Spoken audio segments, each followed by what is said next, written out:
fucking around. It's Wild Style Radio. Wild Style Radio. No more fucking around.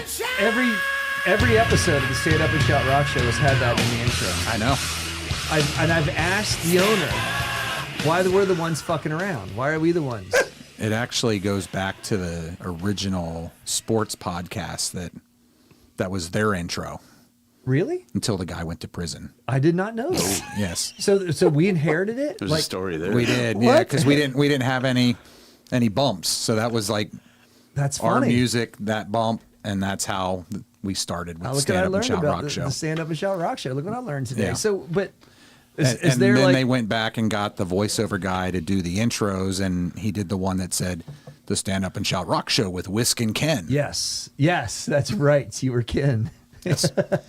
But this is the Stand Up and Shout Rock Show coming to you live from Salisbury Center Studios in Manassas, Virginia, part of the Wild Style Network. And we're not fucking around. We are not.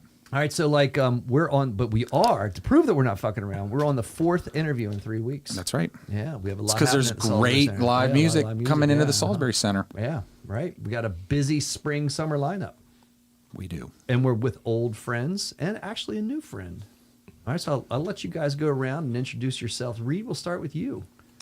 What's up, guys? I'm Reed. I'm the lead singer of Black Secrets, the Alice in Chains tribute band.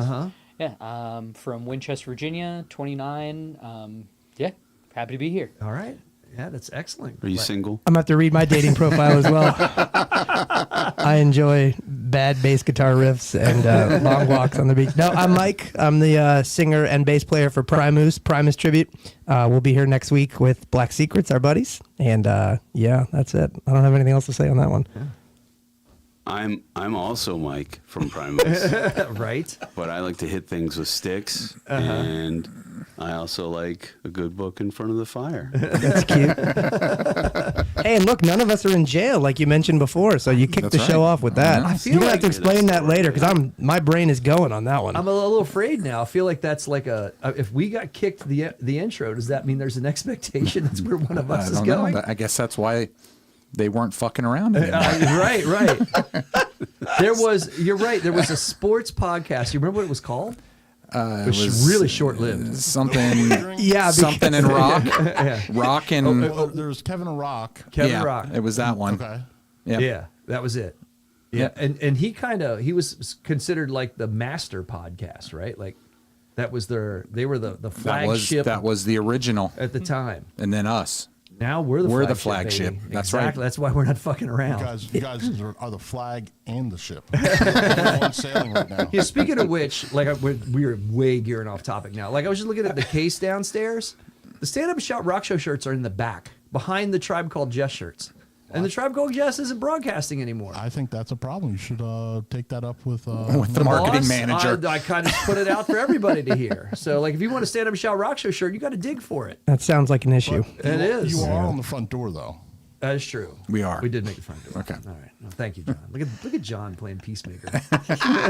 Yeah. Who knew he had it in him? Yeah. So next Thursday night, you guys are here. Yep. Going to be a good time. So I think is our third or fourth time here. I'm going to guess 4th. I think it's been a bunch. Yeah. But it's always good. So Thursday night, Solamente's opening up. I think Black Secrets play second. We play third. So longer sets for everyone so we can rock a little more. But it should be awesome. So hoping people show up. And it should be a good time. It always is. So I'm going to blow smoke here with you two. Oh. Because you are my favorite tribute act. Oh, thank you very much. Appreciate I love that. seeing you guys. I do. Like, thank you. So I'll say that just as like an advertising kind of piece. We haven't seen Black Secrets yet. We have not seen. I know, Reed. I didn't mean to put you on a spot. I mean, trust me, we keep playing with them because they're our favorite. So yeah. I mean, not an easy thing to do with Primus songs. No, it's. I think we try our best to keep it as close to the record as possible. We've been having fun lately, though. I think the last show we did with these guys, we've been trying to weave riffs from other bands that we play with into our set. That's usually his job. He actually takes the reins on that. But it's fun trying to find out where other parts of other '90s bands can fit into Primus songs, and it's been pretty good. We did Alice in Chains. I think we did all 3 bands at the last show.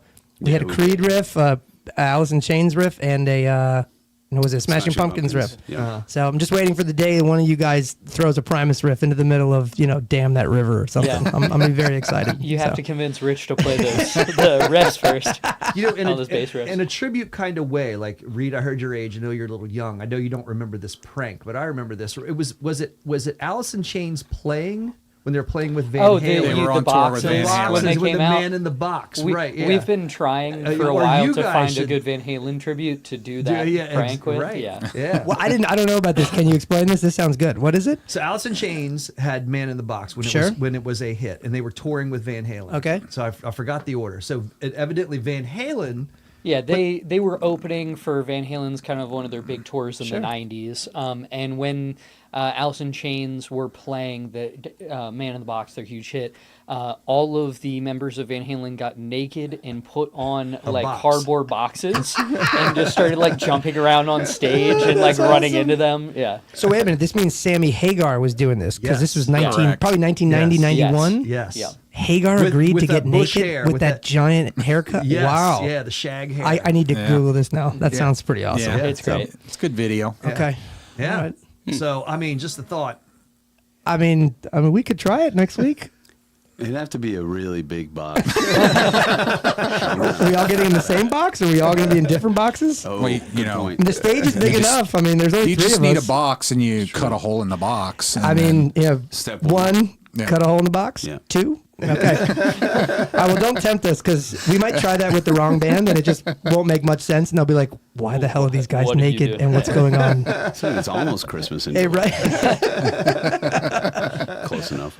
Oh, that's good. And so Solamente, are they a tribute act? I'm not as familiar No, I think with they're them. original stuff. Okay. So, but yeah, so I don't know a ton about those guys. Okay. So looking forward to meeting them and seeing them, and Cool. should be fun. So I caught a couple clips of some of their songs. They sound pretty good. Cool. I like it's definitely more of a rock. Okay.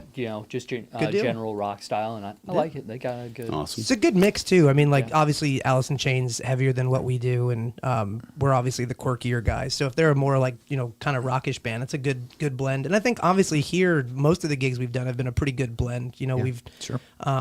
I think we've done with the Smashing Pumpkins guys before. We've done with the Paramore guys before. So it's always a good mix Green of Day. I things. remember it was a Green Day. Yeah, tribute we you did guys that. did? Uh-huh. I don't think we did that one very well. That was kind of rough. So that was us on Really? the Green Day thing. Yeah. No, I thought it was a good show. Thank I God you that. did. So that's Yeah, no. You're very kind. yeah, very kind. So The fact that you guys play Primus so well and then mess up Green Day songs. Yeah. Well, I don't know if it was us messing up those songs, and I love my guys in that band. We joke about this all the time, but if you don't. The Primus band usually only practices before a gig, so we'll just get together and we'll just woodshed everything, and we do a lot of practice on our own. But the Green Day thing we've been doing forever, so it was one of those no, it'll just come back. It's like riding a bike. And we got up there and it was like, this bike isn't working very well. So, but we made it through. It was okay. Another key element, I think, is, if we're being honest, two of the members in Primus don't drink at all. That usually helps. That For helps. medical reasons. That helps. Because we're alcoholics or recovering, whatever. Yeah. I know I at least would love to drink. It's a bad idea if I do medically, and he can't do it medically. Medically, no, I just don't do it because I'm stupid. Because they're at the feet with the gown. No. That's just old man stuff. Either way, the other members of the Green Day tribute, They make up for it. Continuing. Yeah. but probably Very shouldn't. excited. Yeah. I think if we'd played at 7 o'clock, it would have been much better than at 11 Gotcha. o'clock. I knew that. But and so Reed, in your intro, you mentioned that you're 29, but Alice in Chains, you guys are an Alice in Chains tribute band, so a little bit younger than when Alice started. So Yeah, the band was actually, they weren't touring anymore after I was born in 97, so Right. they split in 96. Sure. So, yeah. we might be his dad. We're not sure. So it's possible. And you guys might be his grandfather. So just remember that. Exactly. I'm the young guy in the band. So talk a little bit about how you guys came to becoming an Alice in Chains tribute band. Well, three of us, our guitar player and our bass player, Rich and Bobby, the three of us were in a cover band called Carlson Styles for a few years playing together. And then one day, I can't remember whether it was Bobby or Rich, but one of them started playing the riff for Man in the Box. And we all just kind of knew the song, started playing. We're like, kind of sounds pretty good. And then you just picked that up and started singing it. They said, hey, we're gonna do an Alice in Chains tribute. You should learn how to sing like that. And so I took the time and just kept listening over and over and over again. And yeah. So that fascinates me. Like, I have to say, I was selfishly, like, I'm going to ask questions in this direction because actually for you guys too, I think obviously both bands have iconic sounds. And so as that tribute piece, that's really difficult, I think, for any tribute act. And I think that we've talked to you about this before. Do you leave it to your interpretation and how you would prefer your sound to be, or are you going for a direct replication of Lane Staley's vocals? We absolutely replicate it. We get as close as we can.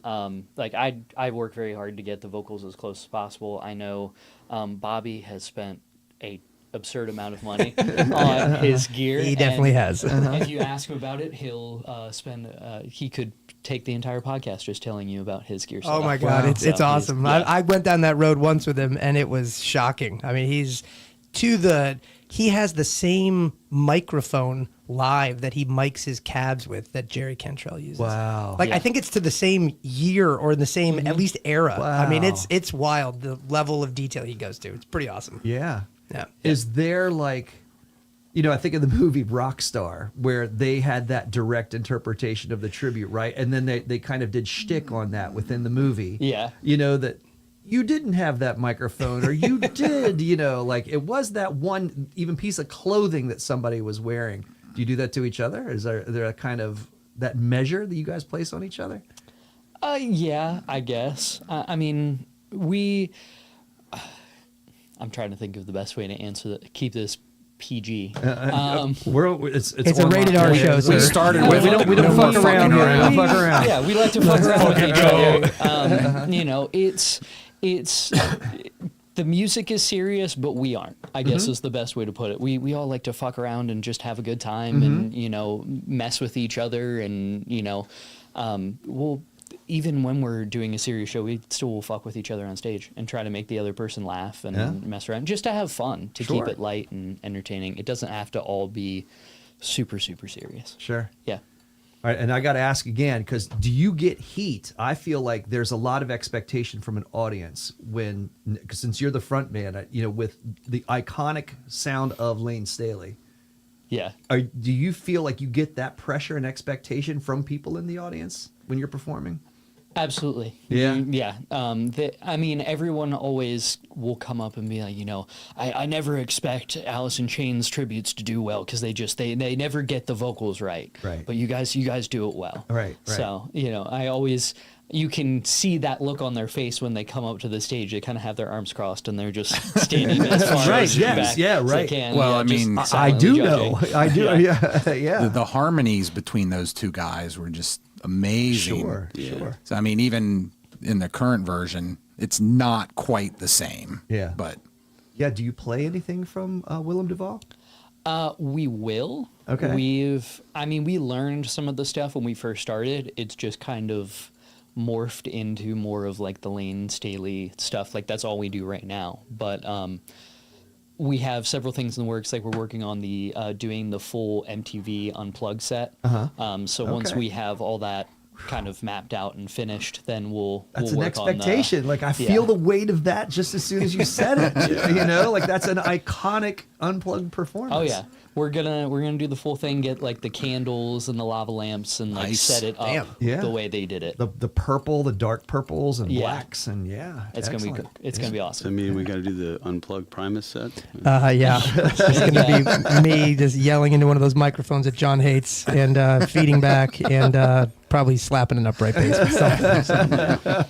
But no, I mean, you asked, earlier about do we try to keep it, as tribute-y as possible? So I would say on the music side, absolutely. All the tones and everything, I think we try to match that pretty well. Sure. As far as the look goes, that's always funny because, again, Primus is such a bizarre looking, you got Les dressing up in top hats and stupid stuff, and Lur, the guitarist, is literally just wearing like flannel shorts like he's in like straight out of the 90s, and both their drummers I don't think ever wore anything. So I think we've talked about that, but we've just never gone down that road. I mean, I'm not as into that. I mean, if we wanted to do like matching something or other, I think we'd consider doing it, but I think we focus so much more on the music that stuff always just falls to the wayside. That weird Willy Wonka thing that Les does, that's a recent thing, too. It is. That's like look at the 2017 90s stuff. Like when Alice in Chains was doing their thing and Primus was doing their thing, Les looked like everyone else that we went to high school with. That's right. Yeah. So it's easier for me to show up in this and like it's like, hey, this is what Les wore, just probably different pants. And so for you guys, I'm gonna guess if there's a weight to like what I'm describing for you, Reed, with vocals, it's really more with your instrumentation. Sure. It's less with the vocals and much more about like really what both of you doing it as a rhythm section with Primus, because the expectation, your guitarist isn't here, but I wouldn't say that he has the same expectation that an audience would have for you too. we joke all the time. We do, because we for sure. play in several other bands together as well that do just a wide range of other styles. But we joke all the time that like, hey, if the guy that's always with us can't make it, we could just grab one of the other ones and just make noise while we play. Right. Because it's really the drum and bass show. It is. And look, I will say, as far as the music part, instruments, we try to get as close as possible. We have talked about, do I want to try to sound more like Les? His voice is so unique. Sure. It's hard to. I actually heard there's a newer Primus tribute out of Australia. I'm not even sure they're actually doing a tribute, but they just happened to do a show. And this dude's voice, like it sounded like Les. I don't know if my pipes can actually just mimic that sound. Sure. I try to get all the little nuances and the little goofy things he does, but just my voice naturally is just not going to sound right. Like he's got a weird southern drawl, but he's from California, which makes He's no just sense. a really good mimic. It's the drummer and the bass player from the band Voyager. Okay. If They're you're like not metal familiar, band. They're fucking fantastic. And I they, love the those Primus guys. stuff, like we see other tributes and we're like, they can play. I mean, these guys were no joke. I was like, thank God they don't live here because this would be bad for us, but they're really good. But no, I mean, the music stuff, I mean, I think we all spend a great deal of time. Even our guitar player, we're joking around. I mean, he's got a PRS, which is what Lur used to use. He uses the similar effects. He's, trying to do the same kind of stuff. With my basses, I don't have Carl Thompson basses. I just don't feel like spending that much money on those things. They're crazy, but I have the same pickups that Les uses, and you get really close. And they look similar too, because it's the builder that I use. Yeah. He tries to, he's kind of doing his own style, but it's in tribute to Carl Thompson, the guy who builds all of Les's basses. Yeah, I don't have a Tama kit, but the kit is as stupid big as what Tim used to use, and I don't see myself ever going topless in a set of overalls like he did. 'Cause I don't have that kind of build. I was going to ask that, but now that you said that, maybe I'll just let that go, and we'll talk about that next month. With a box. You're going to get the box evidently. I could do it. Box in the overalls. It'd be a little Would bit be hard good. to work around, but Be good. they nail it too, for what it's worth. Okay. In They're terms great. of the sound and the delivery. Yeah. They do actually something that's wild, and I'm just I can out you guys if you want, but their drummer actually, so their whole show, they play along to the videos of Alice in Chains, like the music videos, right? So they'll have screens up. It's really cool, great visuals. But their drummer is actually listening to the songs themselves in his ears. Wow. And he just goes. And it's on them to make sure that they don't fall off. And I would be terrified doing that because I've told them multiple times. Every time we play with them, I'm like, guys, I don't know how. Because if something skips or someone falls off, like, what are you going to do? But he reaches back and moves the recording to where he needs to be. crazy I to don't me. know how he does that. It's He will wild. seriously just reach his hand and knows in the recording kind of where he needs to be and just clicks and Horrifying. gets himself back on. I've Yeah, I never can't even- heard anything like that. Yeah. So their drummer doesn't actually hear what they're playing. So he has no idea if they miss a note, if someone is No, flat. he can hear Oh, he us. can hear Yeah. you. Okay, They but just he sound perfect. right. Yeah. You guys sound just like Alice in Chains. This is unbelievable. Wow. But yeah, it's pretty cool. So he and I've talked to him after the show. I'm like, man, how do you do that? He's like, yeah, it's just you got to kind of get used to doing it. So but yeah, I can't even imagine doing that. So. All right, this is going to take a curve, and I don't know where this is going to go. We Love it. We have a call in. Oh, Yeah, so like yeah. damn. So we have Scott. It's this, yeah, right. This is the basis of Days of Five and First Try. And it was on the phone. That's your guy. That's my Your guy. guy. I know. That's what I'm saying. I don't know where this is going. Let's see what he's got. I just got lit Is he up wearing with it. overalls? Has he got clothes on? As long could- as he's he not could- requesting nothing else matters, we're good. He could be doing that, or he could be in a box. All right. Clay, you there? I am. I'm enjoying the conversation. All right. I do want to remind Kevin, you owe me money, and Jeff, when I urinate, it burns right now. So I feel like maybe you didn't know that. But I don't want to. I want to play the game later on. But I'm enjoying the conversation, and you guys keep doing your promo. Salisbury Center is awesome. Thank you for the love, Clay. That was a very sweet call-in. I mean, you fired a couple shots, but actually they were just kind of light shots across the bow. I was expecting something way more wicked than that. Does he have a tendency to do that? He can. He's can. capable of that. Okay. Absolutely. All right. All right. I'm holding my wickedness for tomorrow night. We're playing tomorrow. Oh, where you got? You was playing here? Here, yeah. Cool. Okay. We're Gunshine. We're the part of the that's Gunshine right. Aren't show. you playing with them on Friday? Yeah, we played Okay. with them Very the next cool. day. Yeah. Backseat Excellent. Event Center, in Excellent. Winchester. Look at that. Yeah. So Yeah, it'll be awesome. good. Yeah. Are they're original stuff, right? All original. Yeah, that's what Dude, I thought. they're Okay. so good. Cool. I've been listening to them for like the past couple months since we Very cool. got on the bill, and they're really good. Yeah. Cool. Yeah. Yeah. Excellent. Well, thank you, Clay. I hope you get your antibiotics. I'm sorry. All I can say is I'm sorry, Clay. But I would do it again. No worries. Oh man. All right. Well, then there we go. So, yeah. And thank you, John. Nice. And that serious talk of whether or not we're staying authentic or, That's right. or interpreting, like That's right. We had to take that turn. Of course. That's okay. It's like a Primus song. It's just like, what the hell did that go? Why is it? Oh, hey, we're here now, but now we're back. Okay. Uh-huh.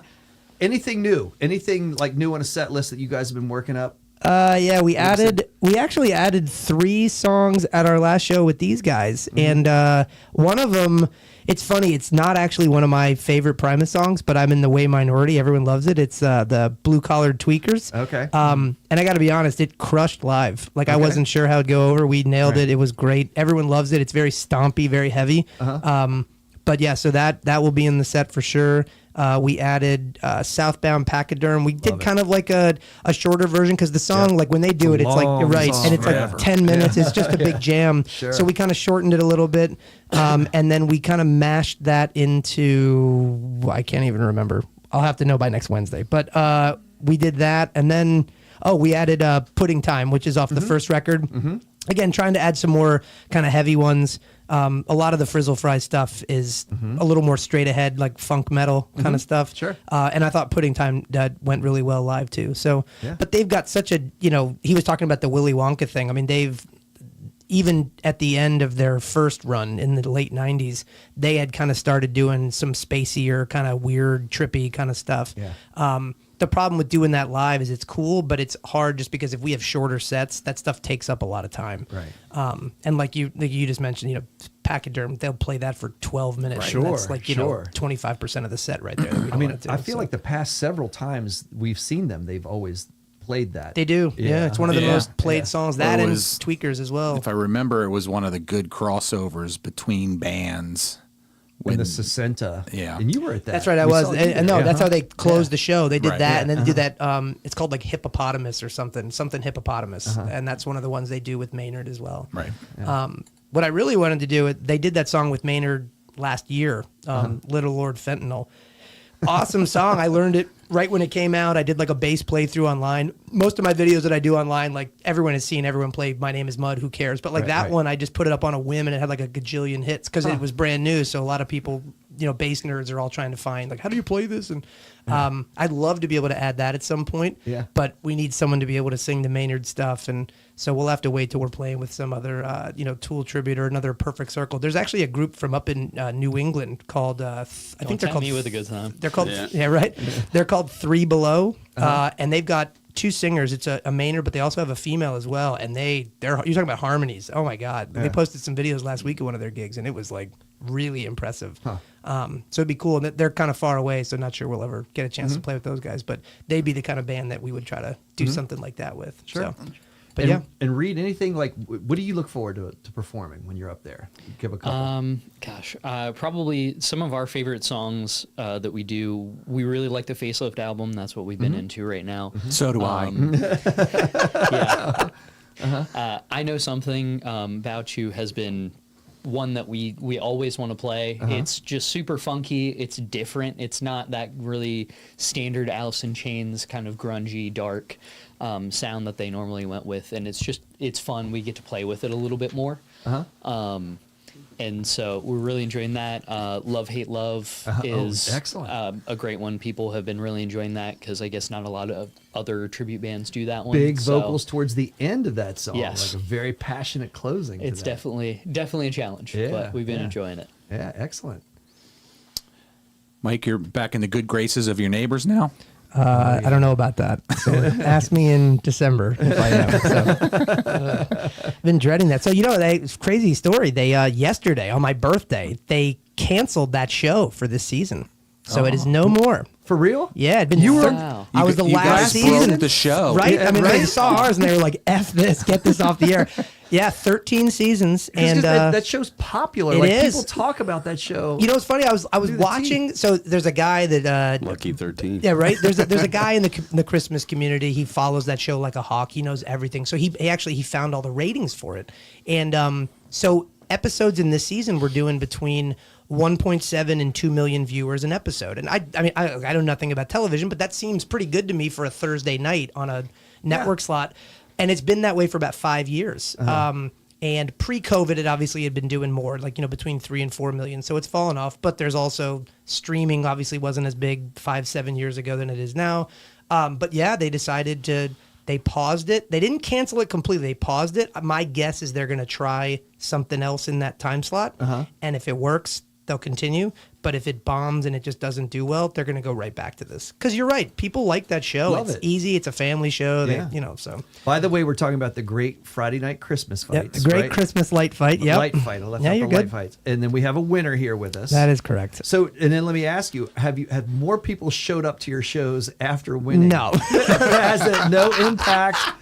So I played Nat Stadium 2 weeks ago for the Beer Fest. There's a band near Loomer, and I played a bunch of different bands, but I play that gig twice a year.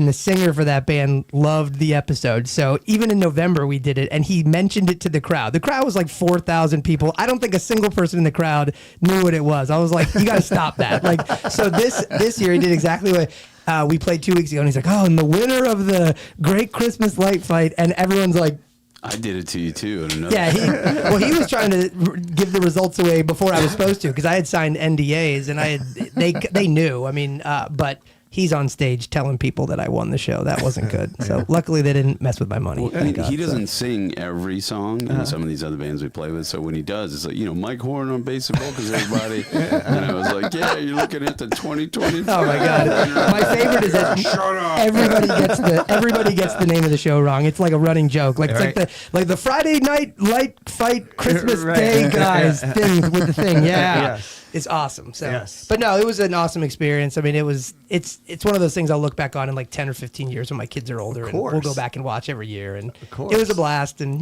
so. Yeah. Did you expect the reaction to being on the show? So I knew that it would get a little crazier, but I mean, honestly, that show aired on a Thursday night. And we'd had traffic at our house, right? It's normal. I mean, people show up. It's a thing. But oh my God, that Friday.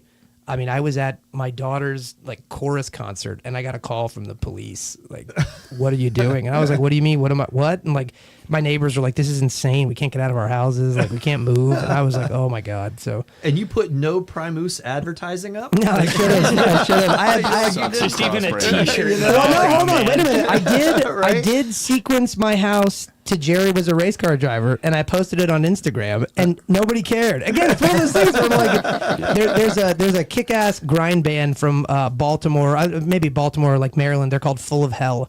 And a couple years ago, I had my house sequenced to one of their songs, and it's short. It's like a 55-second grind song. It's just pure insanity with people screaming. So I had the guy that does a lot of my work. I was like, hey man, like take like 15 minutes.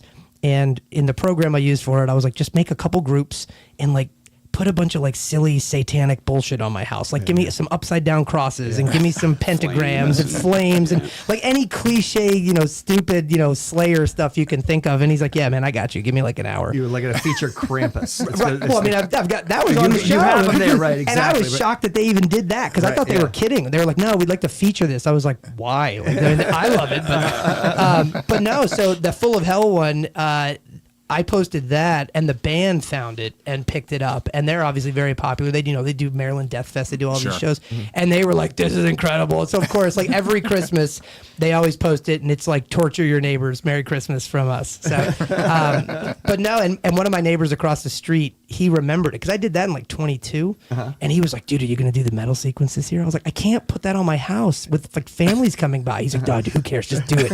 And I'm like, "No." My wife's like, "If I even catch you doing that in the middle of the day, we're gonna have problems." So, literally on Christmas Eve, everyone finished all the Christmas Eve activities. Kids are asleep, wife's asleep, and I told him, I was like, "All right." Because I want to get some filming done. I had to film at like 2 in the morning because there was no people there, thank God, right? So he was like, "Dude, can you do the metal one on Christmas Eve?" I was like, "I will do the metal one." So literally 2 in the morning, I'm like out there just blasting it. And I have a bunch more stuff in my house this year than I did a couple years ago. So more flames, more pentagrams, more Slayer.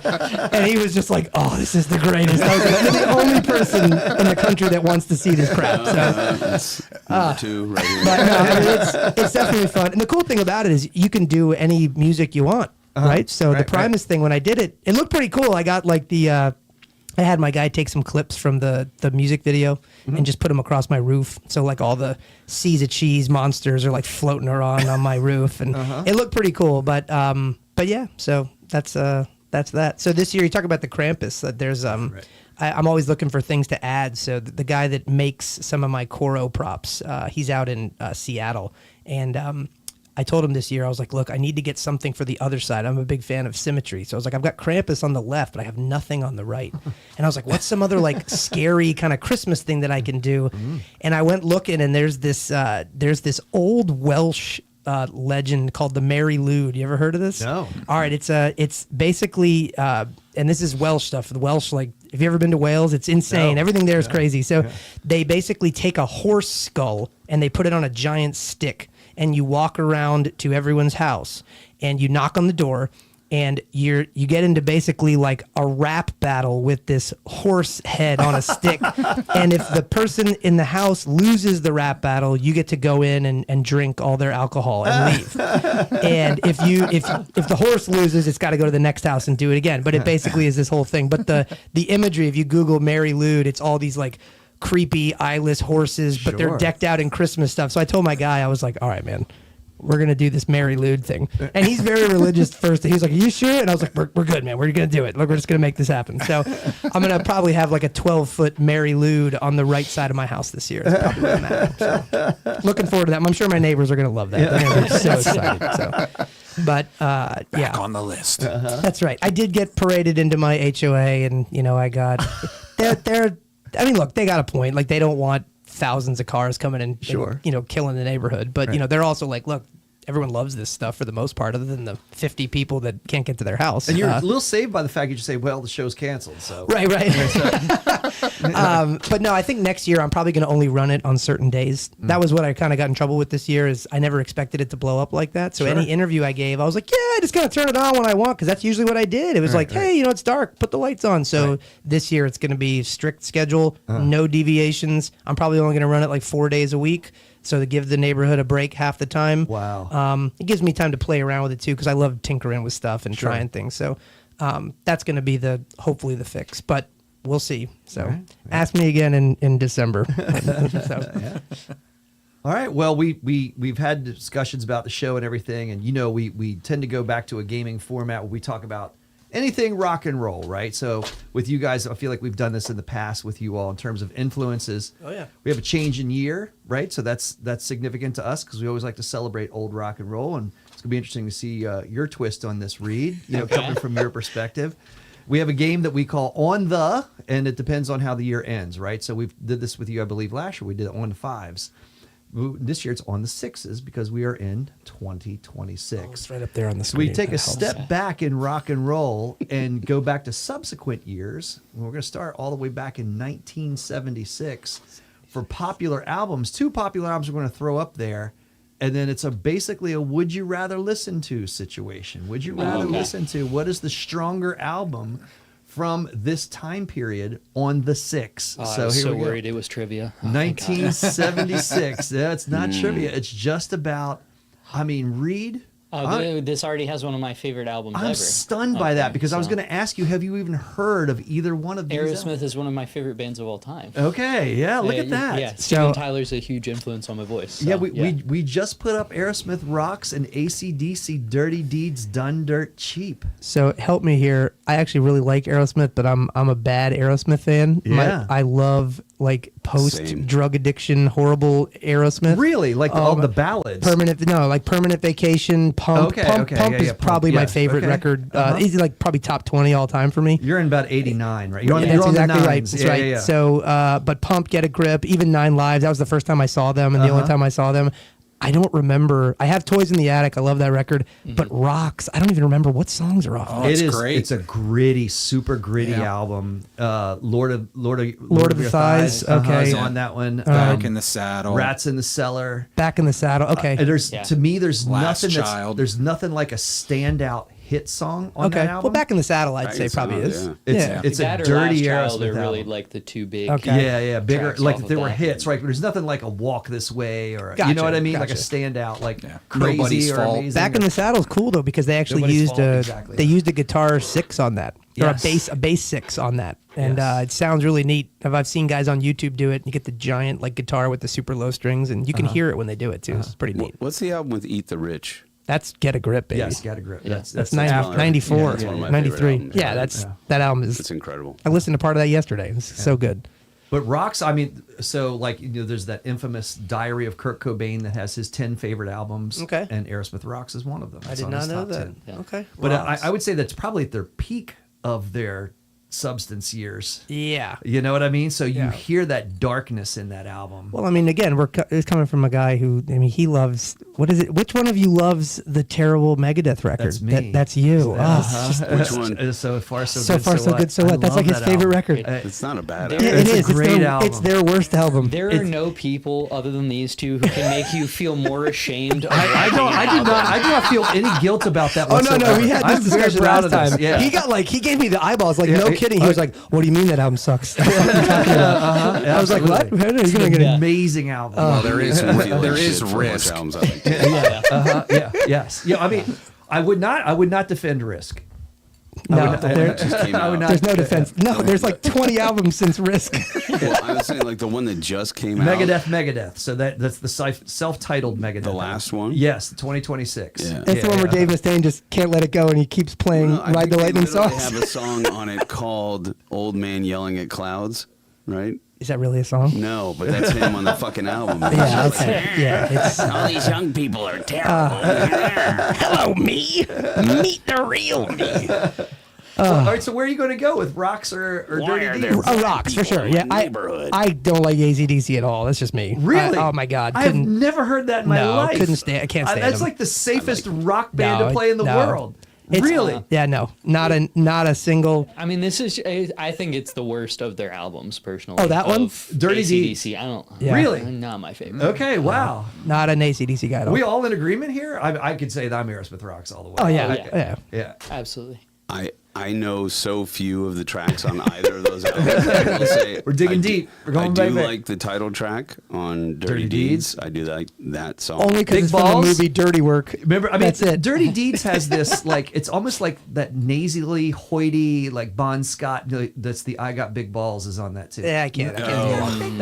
That's just terrible. My God, no, that's just bad. No. Problem Child It's is one of the probably songs the that best makes song sense. on that I record. was hoping you were going to throw up like some Led Zeppelin. Like, isn't Presence from 1976? It is. I really was You hoping. know where I was going to go? Where were we going? I was Was trying it- to make it. When we get people in here, typically everybody dogs Aerosmith. What? Really? Yes. Wow. So like that's why I feel like I was stepping back to give Aerosmith a chance. No, Aerosmith's great. Like, That's Joey crazy. You know where I was isn't going to it? go was Rush 2112. Yeah, but I would have picked Presence over that. I mean, I love Rush, but I mean, Presence. I'm a What, huge what, Led Zeppelin if it guy. was What was Rocks 2112? I would have gone 2112. I think everybody would have gone 2112. Yeah, So yeah, that's yeah, what I'm saying. yeah. I wanted to, out of like being an Aerosmith fan, I wanted to give Aerosmith a fighting chance. So you just put him up against a terrible album? I like Dirty Deeds though. I like Dirty Deeds. He's gonna put like So Far So Good So What up against Crazy Town. Oh, it's so close. Butterfly is so good. So yeah, you can blame me for that. But It's yeah, okay. Yeah.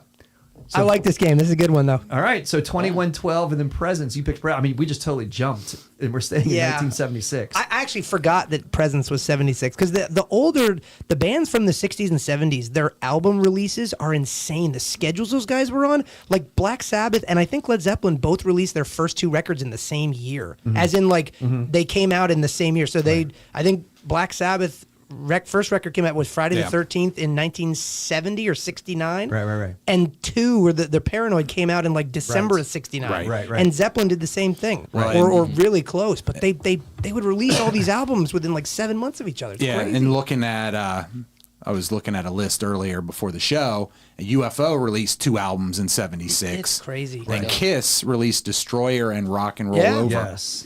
Both in the same year. It's insane. I mean, bands wait 3-4 years now releasing anything, and back in the day, even Not Taylor Metallica. Swift. Like, well, I mean, that's, She does multiple releases in a year. yeah. I mean, the pop guys are doing more. The Well, stuff my kids are listening mean- to, they release stuff all the time. That's why I know about it. Yeah. Yeah, I just had to download 3 of her albums to. But I mean, but even like even I'm like, "You wanna listen to Metallica, even Metallica, you had Kill 'Em All, Ride the Lightning, and Master of Puppets 3 within years 3 in a years. row. Yeah. It's insane. Yeah. Well, there was a year in between. It was 83, 84, and 86. But even that, like, is still a 3-year window, Right. and that's like the bulk of their most loved discography. It was such a Soil short Work was period. a 2-year thing. You got great transition, John. Let's throw up 1986. Oh, this is Because this is the emergence of thrash, and here we go. Here we go. That's hard. That's hard. But it's hard. I'm gonna look. You know my answer, but I don't like it. I mean, it's like If anyone says anything except for Master of Puppets, they're fucking high. I have friends that would say it. I think one of you two would say it. Oh no. Kevin is Mr. Megadeth. He's a huge this Megadeth guy fan. is Huge fan. So am I. He is Mr. Like However, we had this discussion Yeah. a couple of episodes back. we do a segment called Bottoms Up. We just focus on the year. So you go from your top 10, from the bottom to Yeah. 1. Like so. Yeah. And so I've thought for sure this was going to be Kevin's number 1. I was going to bet the farm that you were going to pick this as 1, and I did not. and you picked Master of Puppets. It was number 2. Stunning. Yeah. Well, and then I even went as far to say that Master of Puppets, in my opinion, is the greatest metal album of all time. You did, which Arguably. that's hard to disagree with. It's hard to disagree. Coming from It's the him, best that's album. amazing. Yeah. Coming from It's you, so that's- good. He's an honest man. I I respect that. But now, right.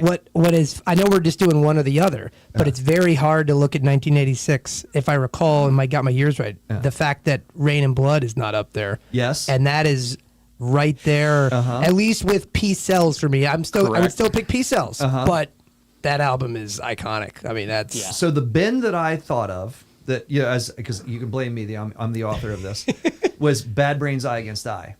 Yeah, see, I wouldn't know. I don't know much about that. That's not my thing. Right from our backyard too. You're a fan. You're a big Bad Boys fan, aren't I you? like them, but it's the same way that I'm a fan of like Aerosmith or AC/DC for that matter. Yeah. Like it comes on, I'm like, fuck yeah, I love this. Yeah. Yeah. And then it's in and it's out. Your head. Like I don't seek it out. Whereas if Metallica comes on, if any of the like one of my sons just recently is like, Dad, put on Master of Puppets. I'm like, what the fuck did you just say? Listening to that whole album right now. Right. And if any part, like my dad was with certain war movies, like Yeah. if any segment of Yes, it comes yeah, on, yeah. you have to listen to the entire thing Yeah, now. yeah.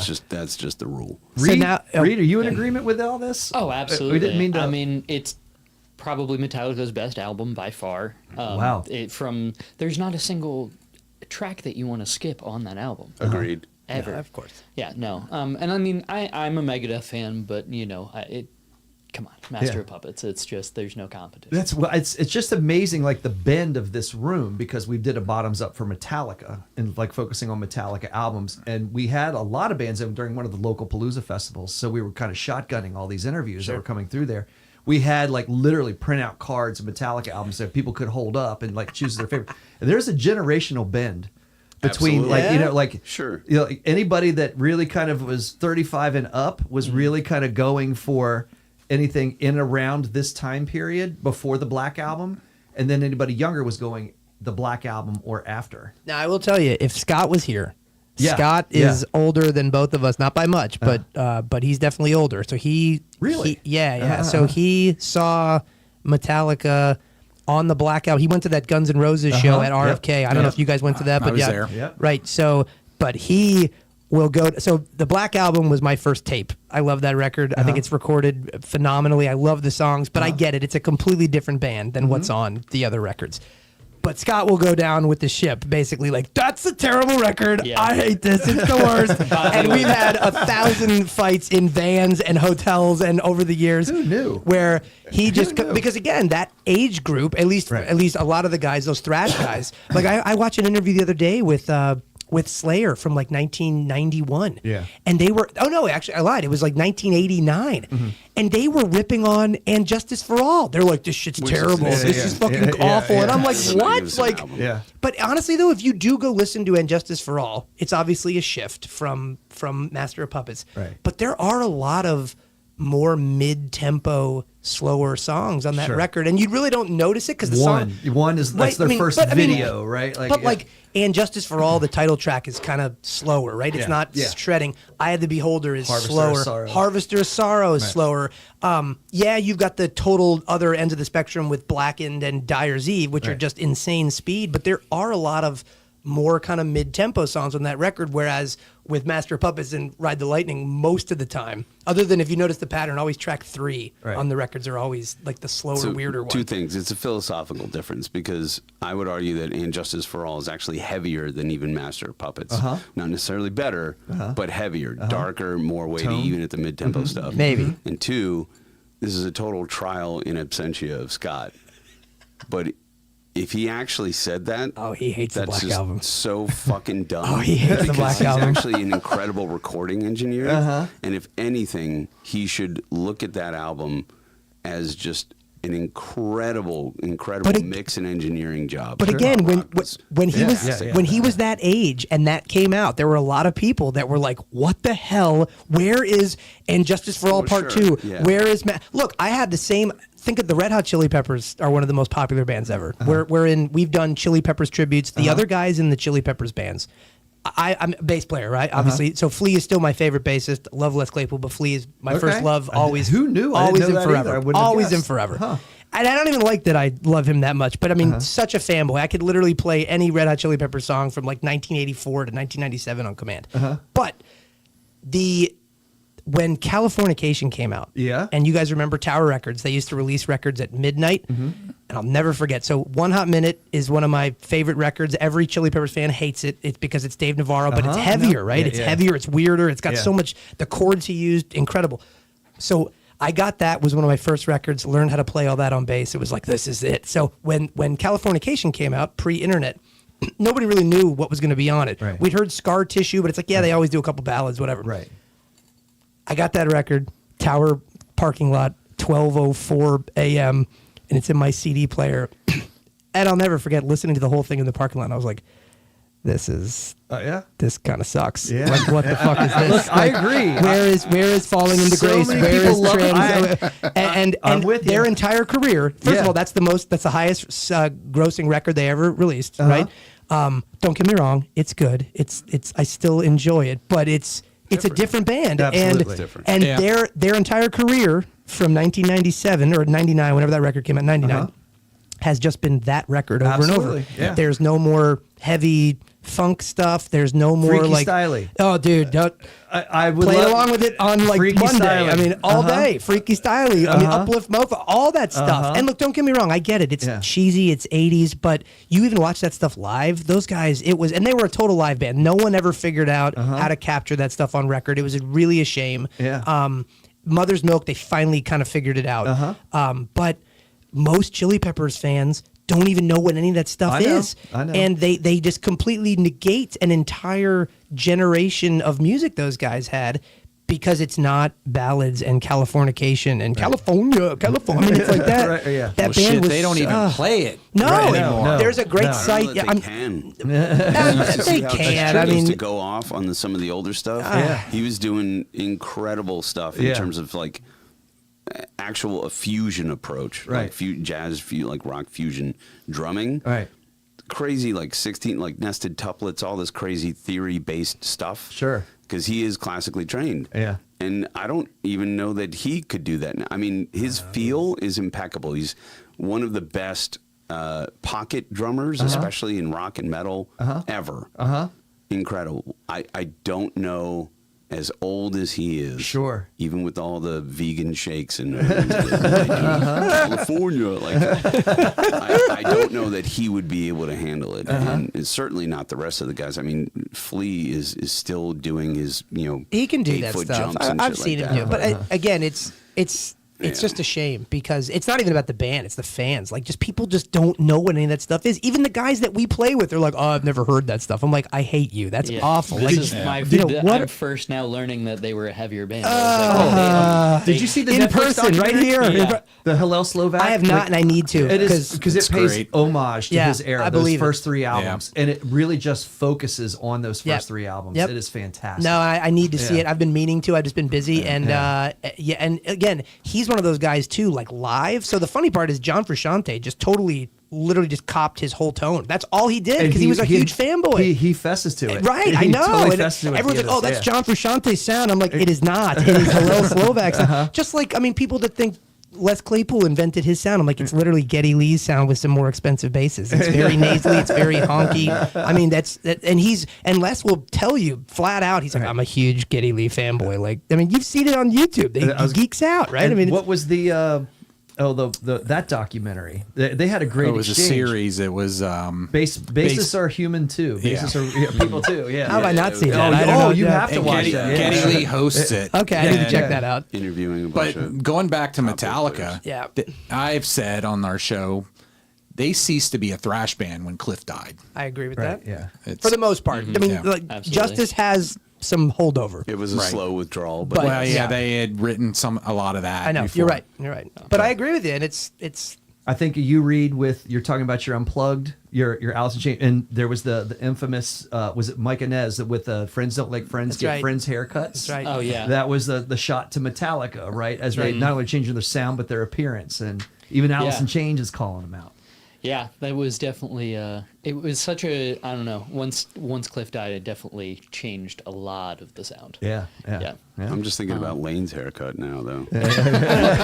Both those bands took a bunch of shots at each other. yeah. When did Lane cut his hair? Before the fucking Unplugged thing. Yeah, he's Jerry got that Cantrell's had the pink same haircut dyed- since 1987, I think. Though. Yeah. I'm not sure he ever cut his hair. Has I he? think Jerry Cantrell's like Paul Rudd, like Yeah, really doesn't age. Oh my God, he is. He's the rock Doesn't- Paul Rudd. That's a good call. Jerry cut his hair short a few times. You know the crazy thing, my favorite thing about Alice in Chains is they're one of the few bands that has never released a bad record. No. I love the new 3 new records. That's why I gave you yeah. guys shit last time I saw you. I was like, where are these fucking songs? Because this shit is really good. And I mean, I don't know how those guys have done That's it. why I but asked you if you do the Duvall Yeah. songs. Yeah. They're going. They should at some point. We want to. We want to. I'll shame them. I'm good at that. I'll give them some shame. So, but Even the Jerry solo stuff is yeah. So phenomenal. Boggy Depot, Les Claypool played on that too. I love that record. All right, we That's got to so keep good. moving. We got to get to 1996. John No is shit. he's got we were only in 1996. Ooh. All right, so 2 releases here. Also, no question. I got my, Okay, wow, I got man. my answer. Yeah, We yeah, got yeah. Rage Against the Machine and Tools Enema. Who wants to go first? Rage Against the Machine's I know Evil your Empire. answer. It's going to be the same as mine, but It's Tool. yeah, of course. Yeah. No shade against Rage. This But is I I think this if- is the toughest year. I for think me. if you asked Rage Against the Machine, they would say it's Tool. I think Reed. I don't know what he's It's going hard. with. That's Gosh, I think this is the toughest slide. I'll say it's that. it's the toughest because year of for the me. nostalgia of like that was my first. It's a great Rage record. Yeah, It's my awesome. First No, no, Rage no, no. record. It's Rage record. And I listened to don't Down know. Rodeo on the way over here. Yeah. Yeah, and I just I don't. I'm not a big Tool fan. I'll be honest. Oh, wow. I am. Like Wow. I enjoy. think we need Listen, another listen, band listen, choice next listen. week. It's not that- it's Shaking not in that the I parking dislike lot. Tool. It's not that I dislike Tool. I just haven't listened to enough Tool to like consider myself. Now, a here's fan. the problem. You got to I get that really- third eye opened. Tool is incredible. Tool's fans are not incredible. that's I that's also a have a problem. hard time getting through like a whole album. Yeah, I mean Like, it's I can sit down and listen to like 3-4 songs and then I'm like, all right, I want to listen to something else. So one of the biggest disappointments in high school. So Enema or Enema, however you want to pronounce it, came out '96. Incredible record. Right. Lateralis comes out in Yes. 2001. Yeah. Right, that was my senior year of high school, so I'm dating myself here. But that record comes out.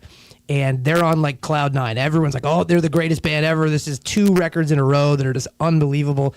And they started leaking in the early internet days stuff off of what is that other record? The one after that. I can't remember the name. 10,000 Days? Yes, 10,000 Days.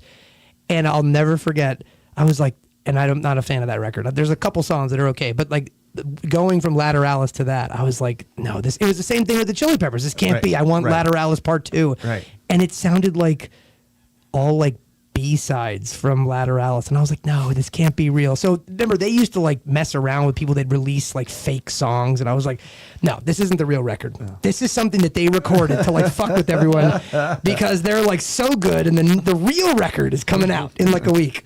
And let me tell you, the real record never came out. Wouldn't you say this Tool album is the most commercially probably accessible this album? One? Yeah. No. You think that what? It's Lateralis. Yes. No. Undertow. The one before Undertow. Undertow. Yeah. No, because Undertow loses it for me. Like Undertow's first like 5 tracks are incredible. Sober and then literally a pop song. I know, but then Sober's Henry Rollins jumps in and starts saying dumb shit, and then the record just goes off a cliff. Like the last half of that record, I'm not super into. Well, what about 46 and 2 off of this album? Like I feel like you think that there's a. It's not like a pop song though. It's an odd time. There's drum solos. I mean, it's bizarre. I mean, everything about Tool, especially after Sylvia Massey and Undertow, right? It's been about projecting this image of what they have really done their homework with back in the shed. I actually met Danny Carey out in L.A. Oh, fantastic nice. dude. Yeah. Incredible dude. Just will talk shop with you for hours if you let him. He's awesome. But he's gone on record multiple times about talking about how they fight with each other for like each note. They're very specific about what they do. And it's kind of the same approach we take to what we do with the Primus stuff live. just bitching at each other all day. No, but I mean, we take great pains to try to reproduce what's already there. And if we catch a whimsy, we'll do something a little bit off, but it'll really just be a variation on a theme. It'll just be an embellishment. It won't be like, let's take this song and do a vaudeville version of it, or do a honky tonk version of it, or make it a blues riff. Or, you know, like we Not don't yet. do that dumb shit. Right. Not yet. Okay.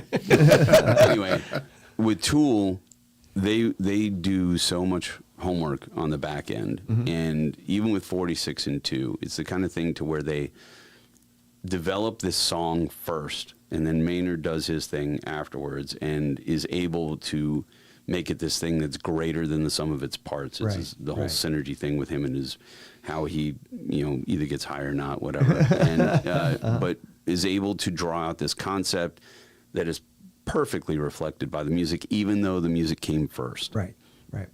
I don't think you can put that up against what is essentially a pop record driven by hardcore. It wasn't a pop record though. Rage Against the Machine. Oh, you're talking about Rage Against the Machine. That's what we're oh, you're talking about that. I don't know. I thought you were talking about Undertow versus No, I mean.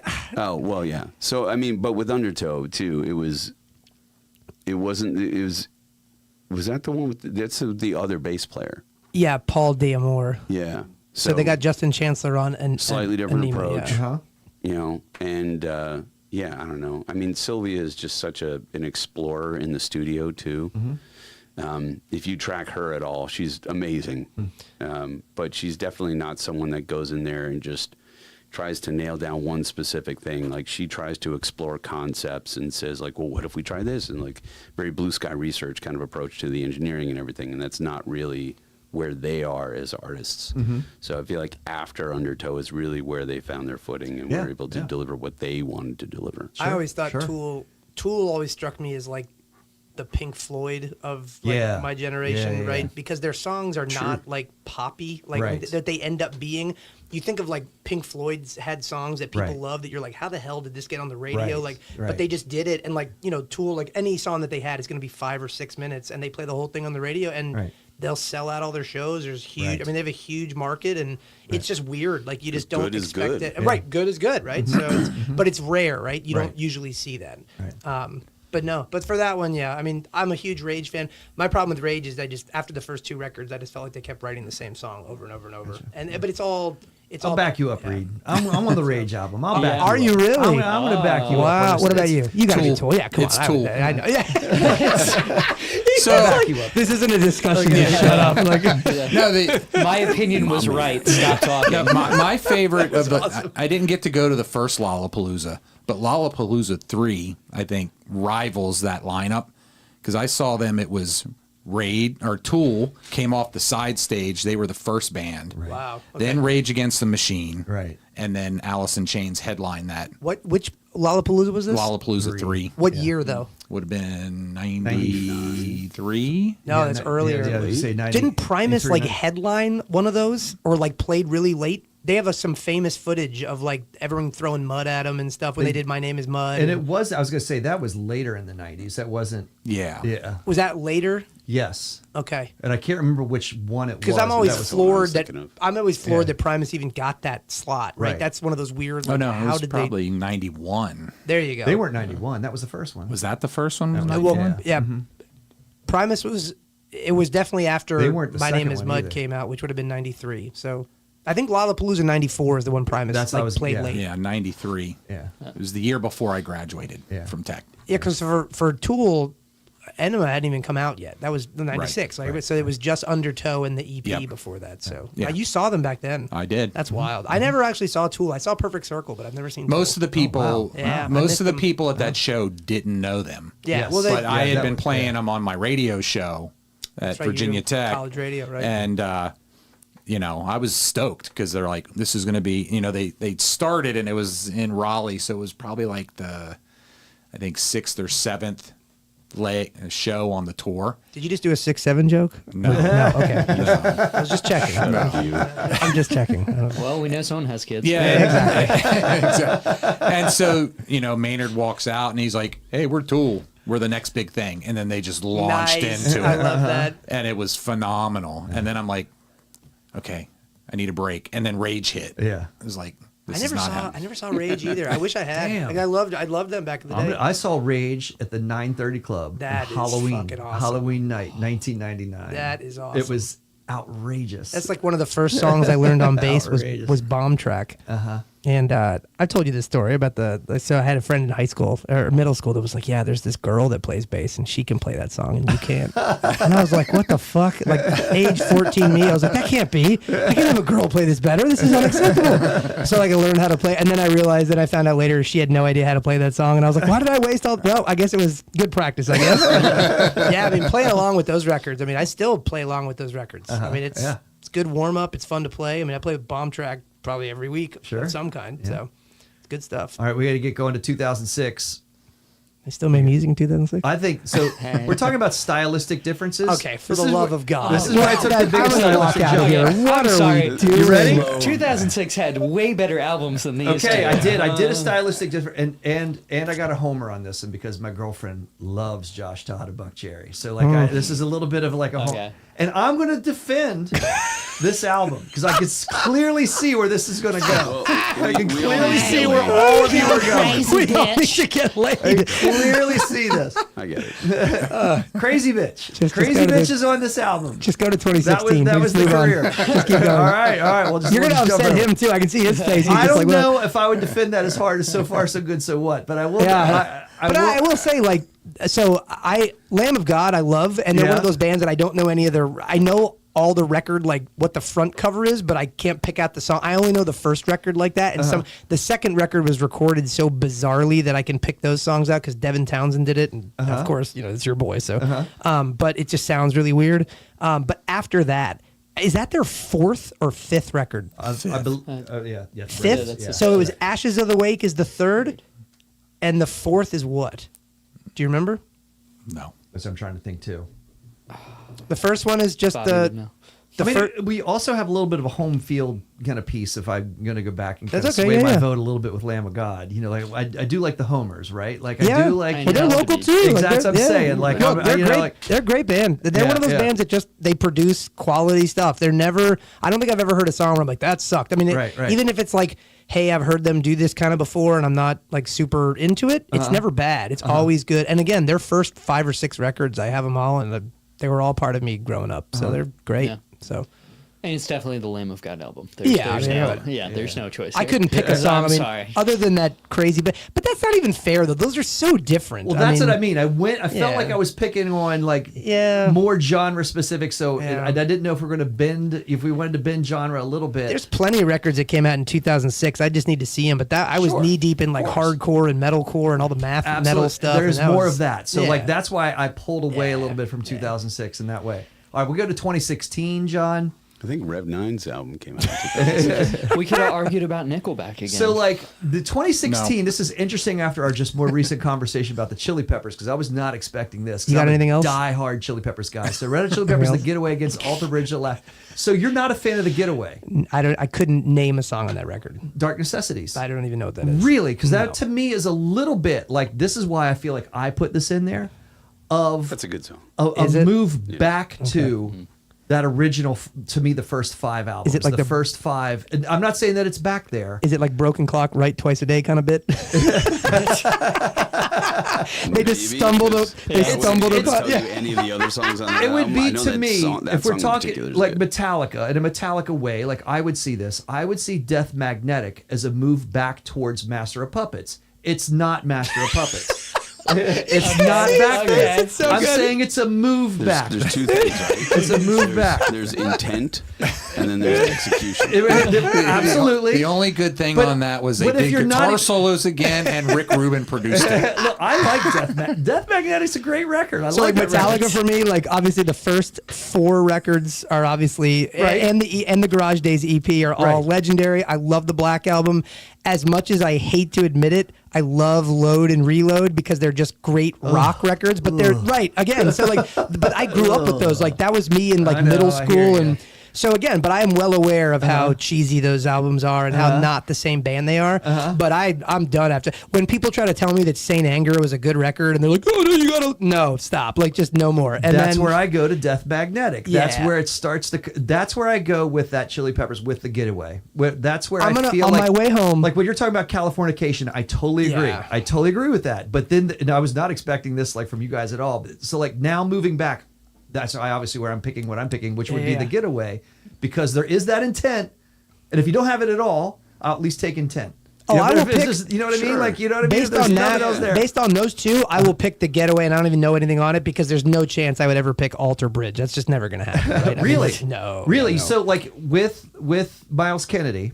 I don't know who that is. Miles, he's the new Singer. singer. He The kind of singer for reinvented Alter that Bridge. band. You don't know who Miles Kennedy I actually feel is? much better that I am the only one that doesn't know this. You know, and maybe this is like kind of a thing of like Back me a up thing here. of making things better. And Tremonti's actually a motherfucker. such a of good a song. guitarist. Exactly. And you have Creed, right? Like Yeah. you He's put not a Scott bad singer himself Stapp in either. that. You waste Mark Tremonti to me with Creed and putting Absolutely. Scott Stapp in there, and then Miles Kennedy elevates the So- rest of those 3 guys. So Creed for me, and we've had this discussion. I like love Alter Bridge a lot. the first the first Creed record. I love because I got it when I was in middle school. It came out in '97. I saw Creed, Jimmy's Chicken Shack, Yeah. Fuel, and Finger 11 at Merriweather Post Pavilion. Excellent. Unbelievable show. I loved Creed's first record, but after that, I like their hits. They're fun. Like Hire's fun, and you know whatever 6 Feet Under or whatever the hell the song's called. They're fun songs, but I'm not like listening to their records. And frankly, they only had like 3 records and then they kind of stopped. Right. I mean, Then they so- became Alter Bridge. Then they became Alter Alter Bridge, Bridge. right? Now, does everyone remember the Marlin song though that Creed did?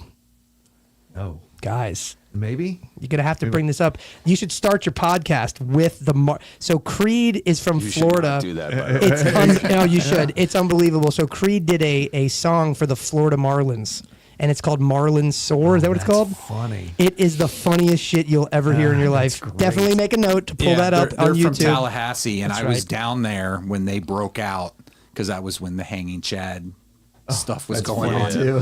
That's funny. Well, I mean, and that record cost them $8,000 to make, and it sold like 10 million copies. I mean, just printed money. I mean, it's insane, right? So, but no, I mean, can you name 3 Alter Bridge songs?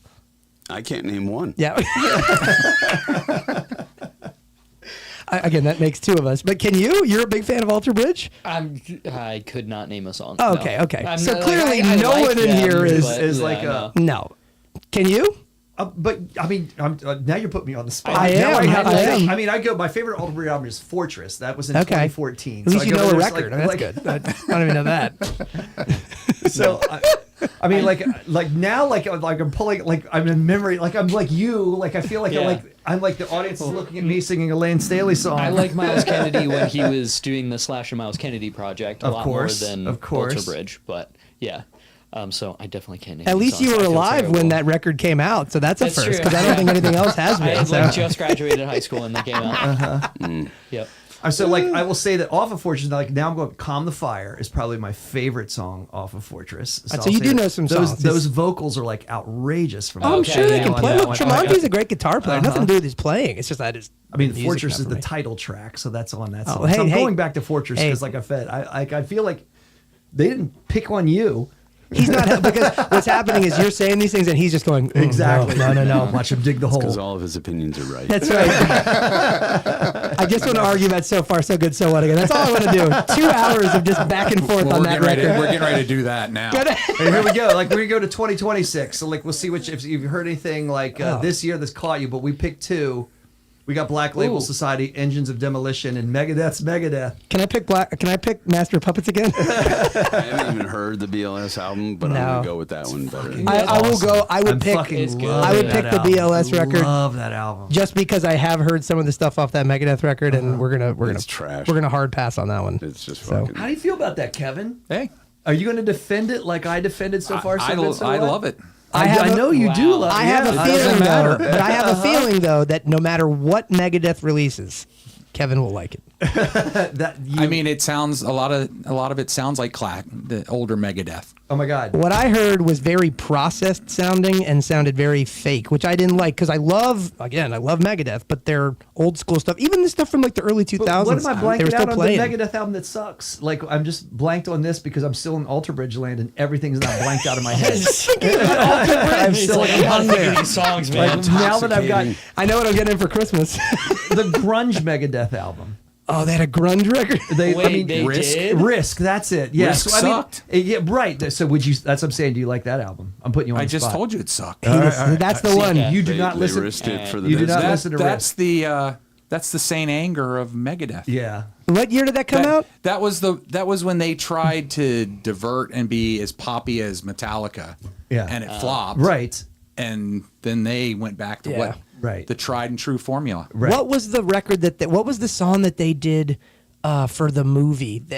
Crush something? Crush 'em. Crush 'em. That was on Risk. Yes. That's on Risk? Yeah. Oh, that's awesome. That song was The look hilarious. on your face right now is like he's like someone who's like whose daughter betrayed him. Wife cheated on him, killed the dog. It is true. He's just like, I don't like saying this, but Fucking hell. fuck it to hell. Yeah. But the Black Label album is awesome. Oh, yeah. I'm going to pick Megadeth. So you never listened to Risk. No, I didn't listen to it. I mean, but you when it came out. But you don't now. Like you wouldn't go back to it. No. Just even. We're gonna catch him in his car with that crank, and he's gonna turn it all the way down. Like To be fair, Crush. if you walk up to a certain someone and every time they see you they punch you in the dick, why would you go back to them if you know you're gonna get punched in the dick? Right. how many records does Megadeth have? They could have like 20. 17. So then, 13 what year did studio album or Risk something. come out? Oh. Because I've seen Megadeth. That would have been like 90. It was 6 or. That's why. Oh, I said wow. grunge. You know what I mean? Like it was. Yeah. Like they were. So I saw them. I've seen them once or twice. I've seen them twice. And the first time was up in Boston in 2001, and they were fucking incredible. Like that was what was such a shame because when I saw Metallica in '97, and they were phenomenal, and then I saw them in '98. And it was brutal. Like I don't know if it was just a bad show, but that was when they were doing like acoustic sets of Motor Breath, and I was like, "Fuck this! This is terrible." Right. But then I saw Megadeth in 2001, and it was like, man, how can they still play so tight and so well? Right. And Metallica's out here doing like campfire versions of Four Horsemen. Like, what the fuck is this? I remember Metallica. I saw him at the Cap Center show. That's where I was. Yeah. Yeah, and they did the bullshit theatrics. The guy about falling off the thing? ceiling. I was too young. I thought it was sparks real. and shit. Yeah, everyone did because there was no real internet. That's right. Like we weren't talking about It's it. like Blair Witch Project. Like, this is real. So Metallica was using all those tricks in the book to try to. They were doing the weird like half-cent detune of the guitars versus each other to make it sound weird, didn't so know that, that. like, yeah, they were doing all this like. You sure they Yankee weren't just out of bootleg tune shit. because they were stupid? No, they have Okay. some of the best guitar techs in the world. Okay, Like they all right. know what they're doing, but they were trying all sorts of weird shit to keep it fresh. You know, just because it's a new idea doesn't mean it's a good idea, right? But they were doing all this stuff, and then I think maybe a year later, I see Megadeth at 930 Club, bare bones stage. It's literally just clean and black in the background, no frills, no even crazy light show, and it was fucking blistering. Yeah. Like, they're just super tight. Nasty, man. It was I an saw incredible them. show. I saw them in 2015, I think, with Meshuggah at Fillmore, and they were fucking great then too. Yeah. But again, it's when it's Mustaine and Ellefson, and then they've got Gun for Hire guys that are just fucking incredible. Like I don't know who the drummer was, but the guy was a monster, and the other guitar player was that younger guy. I think he's actually in the band, but I can't remember his name. But again, the guys are all ridiculous, and Mustaine can still play. I mean, Right, that was right. never the issue, right? Right. And Ellefson, you know, I mean, Ellefson is actually one of the most underrated metal bass Sure. players. He's I incredible bass think he was player. really Yeah. good, Not and a he bad got singer either. Yeah. but he never got a lot of respect. And look, I know obviously what happened currently, it's hard to respect him. But Right, like right. back in the day, just his music, I mean, the guy could play. And I know it was all with a pick, but like some of that stuff is really tricky. I mean, he had some great lines. I don't think we can get through a single set without me doing the fucking bass intro to whatever that song is. It's off of Peace Cells. Yeah. It's Peace Cells. No. Well, no, not that. I'm talking about the one off Rust in Peace. The Lucretia. Five Magics. Five Magics. Yeah, it's like one of my favorite bass parts of all time. It's incredible. He does That's Peace the best album of theirs. Rust in Peace? Yeah. I agree. I'd actually put that potentially ahead of some Metallica records. I know it's crazy. I agree. I know it's crazy, but that one, I don't want to agree. I don't either. want to And that agree. one, but that one, that record is technically wise, that blows anything Metallica ever did away. I mean, like not even close. Like it's Yeah, but that's- More so than does Master half of their Puppets. shit. way more technical wise, absolutely. Wow. Dude, the guitar playing on Rust in Peace is. You ask any guy that like actually plays guitar like for real. I mean, Tornado of Souls is like, Yeah, dude, the you have stuff to off learn that as record a is guitarist hard. if you ever want to do Friedman metal. and Mustaine Friedman on is- those three albums were just ridiculous. just monsters. And that's my issue with So Far So Good So What. They were so drugged out they couldn't do any of that stuff. So all that stuff that I loved. Well, is he on that? No, I thought it was someone Jeff else. Young. Yeah, it's some like Oh, that's right. just some heroin guy they found off the street. They're like, you can play guitar? Yeah, let's go do this. Massive drummer's name, Guar. Or Gar something? Gar Chuck Samuels. Samuelson. Well, Chuck Beeler They had- was yeah. the drummer on Yeah, that yeah, album. okay. Gar, that they kicked him out after Right. Peace Sells. That's the problem. So it Because he wasn't couldn't even. stay straight. but the other two. So I think we talk. I always mention this about So Far So Good So What. I've told this to you too. That one they actually recorded the cymbals separate than the drums. So when they recorded it, they just had the dude like either they taped the cymbals off and he just hit him just so they'd like deaden. Or they take them off Or- it's because they read about Stuart Copeland doing it. Oh, did he and do they- that? Yeah, that's So they basically recorded it with no cymbals, and then they went back in and did the cymbals as a separate track, and it just sounds like. Yeah. Again, obviously There's you love it, but it uncanny- just I love it, it. it just It's sounds good. Yeah. it's weird. it's So- I didn't like it because it was so short. It is. There's like no. There's 2 covers on it, and then there's Yeah. 6 tracks that are theirs. I mean, when you're doing that much heroin, it's hard to write music. I mean, Rocks is a short album. We were all up Yeah. on Aerosmith Rocks. That is not a long album. I mean, It's I very wasn't short. super into. I mean, look, I would pick So Far So Good So What over Rocks. Wow. I probably wouldn't. Are you kidding me? So you like Aerosmith that much? Yeah, I would. All right, Yeah. hold on, let's yeah. talk about this then. So. Uh-huh. The Aerosmith's one of those bands. It's like Metallica. They had 2 versions, right? They Yes. had the 70s Yes. Yeah. druggy, super just like honky tonk rock, and they were fucking great, right? Toys in the Attic's one of my favorite records. Uh-huh. And then they all just started doing drugs for breakfast, and they Yes. couldn't do it anymore, and they Yes. stopped. And like Yeah. I guess between like what 79 and 84, like anything The they Done released. with Mirrors. Yeah, but like and even right, their yeah. fan base is like anything released during this era is just awful. Like, what were they doing? And then they reform and they do Permanent Vacation, which again I don't love even it. think is. I love I'm that not. album. It's good, I love but it. I'm not super into it. But then Pump comes out. Love it too. And Pump is like my favorite. I mean, I geek so hard on that record, and they actually have an incredible making of that record. It's just like the year and a half in the life of Metallica. They did one for Pump. If you've never seen it, Right. it's phenomenal. I had no idea. Steven Tyler like writes more of that stuff than I ever thought. And supposedly he's an even better drummer than whatever the main Kramer, right? I mean, and like supposedly like that guy, he would literally be in there. They'd all be playing. He'd be like, "Nah, that sucks. Like I can do that better." better." Commercial with him and the guitarist. It's Steven Tyler sitting behind a kick drum and a snare drum, and I think that's it. In one hand, he's got a stick, in the other hand, he's got a harmonica, and it's him playing a beat with 3 of his limbs, and with the other limb, he's doing a fucking harmonica solo while Joe's going crazy on a And like even Tom Hamilton, bass player for that band, most tasteful bass player. Like his lines are so good. Like it never like technical. The guy wasn't like a shredder or anything. But when you listen to those parts, you're like, fuck. Like why didn't I think to do that? Like that is so clean and it fits so well. And his tone was always so good. But Pump. I'm with you. All day. And I think it's Aerosmith to me is like Metallica, where it has its eras. Yeah, you know absolutely. what I mean. And the good eras are great. Yep. And the bad eras are horrible. Yeah. You know, And so like after I will Pump, skip it sucked. Whoa, sir! I Get a grip for I you. like Get a Grip. Yeah, I was No, gonna say, Get a Grip. It drops off to me after Get a Grip. Oh, I did like that album. 9 Lives. I love that album. Rocks. We Daniel Ruin from Age of Ruin. Yeah, of course. Because he's the Aerosmith hater. Like Really? a hater. And so he goes to that era and really almost starting with Get a Grip because of the power ballads.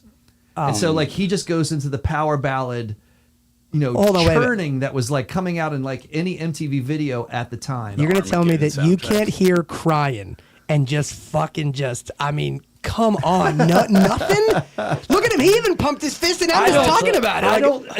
I like the video. That's like the Black Album-ish to me. Like, I don't like those songs either. Really? But I like the other songs. I don't. We're gonna fight in the parking lot about this. It's gonna be awesome. Well, that's why I go back to Daniel and I say, but you missed era 1. You missed all of those great 70s albums from Aerosmith. Sure. That like it's kind of like assuming that Metallica, you're starting with the Black Album, That's and right. then everything else after But is doesn't that Metallica's context career. make it worse though? Because that's the whole thing with Scott, where like he did hear all the previous stuff, and he It can't. formed his identity around it so strongly that once they deviated, he felt personally stabbed in the back. I'm the same way with the Chili Peppers when they went and stopped playing funk rock and started just doing I agree. Breaking the Girl 50 times. I felt personally afflicted by that bullshit, and I'm like, weird. I never got that from him. But I think that's in getting like the Getaway. That's where I can find forgiveness, right? Like that's where it's exactly what you're saying. Like I was heartbroken at Californication too, and didn't like several of those albums afterwards. But then I started to hear it again, in 2016. But what's even grosser though is not just the records; it's the fact that those records are the popular ones, and it's the same way with Aerosmith, right? I know, right? Get a Grip sold more records than Toys in the Attic, I'm sure. Right, like those records just sold a shit ton.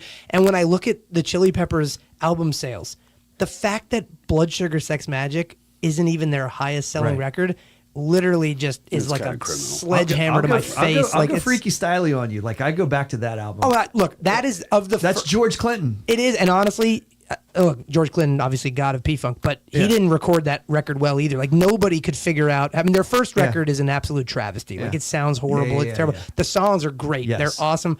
But just the recording is. It sounds like someone did that on like a Casio. You got to watch the keyboard. documentary because they. I'm talk going about to. that. No, I need to. It's awesome. But Freaky Styley, probably from those first 3, is probably my favorite. It's got the rawest. It's got the best bass riffs on it. Yeah. Uplift Mofo is really good, but that's one of those transitions because you can hear where they were headed, and it's cool to kind of see that progression of like they were going from like just a stupid socks on the dicks college like just Flea just playing the same octave slap riff over and over. Yeah. And then it's like, okay, they kind of honed that, it got better. And then Uplift, they're like, hey, it's a little more musical, and Hillel's doing more stuff. Because remember, they broke up, not break up, but they cycled Hillel in like 3 times. Because he was in that other band, What If, I think what they're called. And they actually got a record deal. Yes. And he and Jack Irons were like, oh, this is much cooler. Fuck you guys. Yeah. And they didn't even, they recorded like 1 record, and they're like, this is dog shit. And they're like, oh, it looks like these Chili Pepper guys are actually pretty cool. Let's go back and so they basically fired the other guys and but no, those first records, the first time they ever had the same musicians back to back on records were Mother's Milk and Blood Sugar. Yeah. And even then after that they deviated because Frusciante left and it's crazy. So many changes, but soul crushing on that Californication. Frusciante's solo album was. Oh, I mean, heroin's a hell of a drug, bro. All right. So I want to see a slide from you is Frusciante's solo album versus Wes Borland's solo album. Yes. It's Wes Borland. That's the answer, by the way. He's better. What I want to see is a Metallica. I want to see if he picks Kill 'Em All or Lulu and see which one he likes better. Tell me you know what that is. Tell me you know. For a minute, I was worried you weren't the table. But now that I see your face, you are the table. I know the difference Thank God. between offering someone a bowl of fruit and offering someone a barbed nail through the dick. The bowl of fruit is Lulu in this circumstance. Incorrect. That's great. All right. Yeah, go ahead. I think we got to wrap this up. Yeah. You got I know. The wives John? are calling on the phones. Got to get home. Right? Yeah. But again, we could stay for hours and just talk about Megadeth and Metallica. Never get by. Before we go, I do have to ask: did either of you decide to get goat roped into going out to these Sphere shows? No. No, we're not. I did. I'm not happy about it. I'm not happy about I'm it. sure you're. I'm a lot. All right. Poor, Yeah, He's taking exactly. that Christmas I'm a light lot money. poorer. Yeah, it wasn't my idea. I got conned into it. So I hadn't seen Metallica since So 98. Joanna wants to go see him. No, this is my buddies from high school, and we went to see them up in New York in '23 when they did the shows, and those were definitely much more reasonably priced. These I could say are not reasonably priced, and that Sphere only holds 14,000 people, so it's going to be a small show, which is kind of cool. Yeah. But yeah, I just 14,000 is Yeah, small. only. Right. Yeah. MetLife was they had 98,000 people there. It was what 6-7 times the size, 6-7 times the size. Yeah. We did the Lane Stadium show. Which was that the one in Virginia Tech? At Blacksburg. Yeah, I It bet that was good. fantastic. That was But yeah, I hope by the time I get there, Lars hasn't gone into a coma or something. He can still play. For what it's worth, Didn't he already do that? Yeah. Well, I mean, the fantasy is that they finally just put him at the pasture and do what Megadeth did and get some gun for hire and like just rip the. Right? He's available. I don't play think there's Dire a Straits. single we could upset go. Metallica We fan. could go play. We could go take the place of Trujillo and Lars and just do the thing with Kirk and James. Guarantee it'd be fine. How white are you? It'd be good. Is it? Trujillo. I mean, I'm kind of white, but He's not. it's True Jello. Okay, True Jello is going to be. And again, before we wrap up, it's disgusting to me too that he's the longest tenured bass player of that band. That makes me really vomit. That's gross. Why? He's awesome. He's just a gun for hire. He's good, but he's. Can you name a song that he played on? But you can't have Cliff. You can't have Cliff Burton. Like No, but even that's Jason. who I you would love want Jason. it to be. I love Jason course. Newsted Yeah, too. you're right. Yeah. I'm waiting for you to name a Robert Trujillo song. Thank I you. could Hardwired name- to self-destruct. off of Death Magnetic. Is he mouthing that to you? I know, right? It's a great album. Is he up there? Eyes, bitch. Oh man! All right, I'm done now. By I'm the way, gonna stop rambling. Blackbird just popped in my head. Like now, the thoughts just like finally like unclogged. The what did? That's a great Alter Bridge song. Oh, it all comes back to Alter Bridge. That is Always a Alter great, Bridge. great Oh my Alter God. Bridge song. Metalingus is like just What a like, name. Exactly, and What that a is name. it is. It's not a Dyer's Eve, but that would be they're more up tempo, aggressive. They are the table, Take. bro. Okay. Yeah. Did you guys ever listen to Suicidal Tendencies with Robert on bass? Yep. Yeah, man. Yeah, exactly. Yeah, I never got into And that Infectious Grooves. Yeah, that's right. Yeah, He's a they great were bass player. badass. No, but- Fucking awesome He's a album. great bass player. He's probably the best bass player technically that they've ever had. Probably. I'm a total Cliff Isn't fanboy, Newsted- and I'm a Newstead fanboy. But isn't Newstead more of a guitarist than he is a bassist? I mean, I Ellefson heard was him always say that in an interview. Ellefson. I always thought was better than Newstead. I mean, Newstead was a complimentary guy. I mean, his parts were fine, but other than like My Friend of He's Misery in- and a couple and King Nothing, he He's never in really Flotsam. had. Yeah, but I mean, again, he was just kind of good and there, and he had great tone. I mean, he had really expensive basses. He played Alembics. I think he's a and fantastic Sadowskis. songwriter. Well, he wrote King Nothing, so love me some King Nothing. I mean, for his solo stuff is just really good. Echo Brain, the band that ruined. Yeah, that's right. Yeah. No, he's a great forgot player. about Echo so. Brain. Yeah. All right. All right. So we will see you guys in a week. Yeah, you guys Yes, both going to be here? April 30th. I am in New Be York there. at my cousin's Well, wedding. that's unacceptable. It is unacceptable. I All do right. not want to go. If you tell us in advance, killing me. If you tell us in advance, what we're gonna do is we're gonna weave a riff from "So Far So Good So What" into one of the Primus songs, and then you'll have to come out and see it. Kills it even worse. 100%. Actually, I have Broadway tickets to "Oh Mary" that night. On April 30th? Yes. So you're going to be seeing Broadway shows when we're playing I am. Primus and Alice in Chains songs. That's my confession. Here. That was all my mother. That's my mother, almost, that's her. That's almost as bad as a Buck Cherry record. Almost. Almost. Hey, now I'm a Broadway fan, so don't not get down that road. I'm cool with Broadway. That's where I started singing. That's why I said almost. There you go. Almost. Yeah. Not quite as bad. Almost. Yeah. So that's where I'll be on Thursday night. All right. Well, Otherwise, I would be here because I will say it again. I'm going to blow the smoke. Like, you guys are my favorite tribute band. I love the smoke. Well, thank you very much. Appreciate that. I'm We serious. will I'm dead miss serious you. about We that. will miss you. And we just Priest Unleash here last Yeah. Saturday. They were solid. No, as a it's tribute. I love what Salisbury Center's doing, getting Yeah. more bands in here. They got the Metallica tribute with Limp Bizkit and Yeah. Pantera coming in August. I think that I love it. So I love what awesome. they're doing, and Yeah. I hope they keep it up and we can do more shows here and get more bands in here because it's a killer spot. Yeah. You guys did know the that. Priest tribute? Did they do Painkiller? They Yeah. did. They had to did. have. And the Yeah. fucking guy can nail. Yeah, Rob their Halford's You vocals. can't do a vocals. Priest I could tribute not without a believe killer how singer. good he was. I bet. That was stunning. Yeah. Like the vocals he pulled off that night. Yeah. Yeah. I That's didn't not think easy I to didn't do. think he No. was going to sing that. Yeah. That's hard. It gets up there. Oh yeah. Reed, that's your next the task. drums You are learn the no Priest He stuff. did the. Oh yeah. Scott Travis. One of my was- old bands did some Yeah? old Priest stuff. Yeah, That stuff's hard. I like. Deceiver. Yeah. Yeah, I like that's the a great band. track. They did like as Priest covers War Pigs. Oh. They did that's how they closed their show with a Priest cover. That's of cool. War Pigs. It was like a double cover. Well, it's right? like when we did Yeah. when we did NIB by Sabbath after Yes. Ozzy passed away, Yeah. but because we did the Primus version, Well, because he, they did and they he did said release because Priest couldn't be at the back to the Yes. beginning, Yeah. so they cut that track with Ozzy. Yes. okay. To help raise funds for Cool, all the okay. charities. Yeah. All right. So he Speaking said of that's why Ozzy, they did it. Okay. That's the one other band that we play because Alice in Chains did a cover of them back in Cincinnati in the 90s. Damn. What song is that? Sweet Leaf. Oh, okay. You're on Black Yeah. Sabbath. Okay, yeah. Yeah. Very cool. So, yeah, it's cool. right. Yeah. It's a killer Excellent. song. All right, so again, So Far So Good, So What riff in one of our songs, okay? Just for you. For Jeff Sisk, we got you. I'm such a good son, Mom. I'm Yeah, we such got a you. good son. All right. All right. Thank you Thank guys for you having guys. us. Yeah, thank you. Appreciate All right. it. All right. Thank See you ya. for having us. Thanks, guys.